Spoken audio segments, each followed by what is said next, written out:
Good morning, everyone. আগামী সোমবার দায়িত্ব ছাড়তে হবে অ্যান্টনি ব্লিনকেনকে। এর ঠিক 4 দিন আগে মার্কিন পররাষ্ট্রমন্ত্রী হিসেবে শেষ সংবাদ সম্মেলনে অংশ নেন তিনি।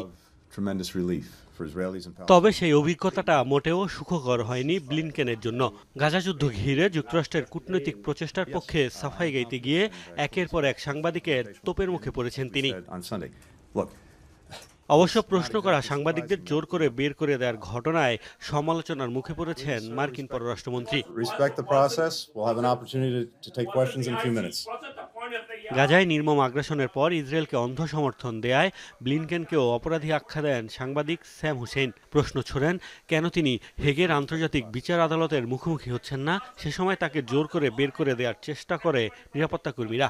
এতে আরও ক্ষেপে যান সাংবাদিক স্যাম। একের পর এক প্রশ্ন ছুটতে থাকলে রীতিমতো তাকে পাজাকোলা করে তুলে বাইরে নিয়ে যাওয়া হয়।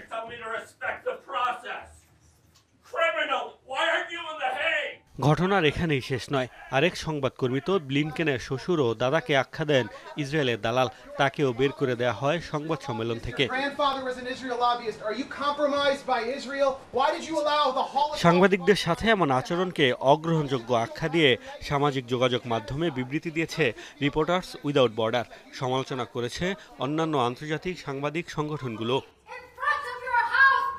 এর আগে গত মঙ্গলবারও ওয়াশিংটনে আটলান্টিক কাউন্সিলের আয়োজনে গাজা ইস্যুতে কথা বলতে গিয়ে তোপের মুখে পড়েন ব্লিনকেন। তাকে যুদ্ধাপরাধী, গণহত্যাকারী আখ্যা দিয়ে তীব্র প্রতিবাদ জানান ফিলিস্তিনপন্থীরা। মোস্তফা মাহমুদ, যমুনা নিউজ।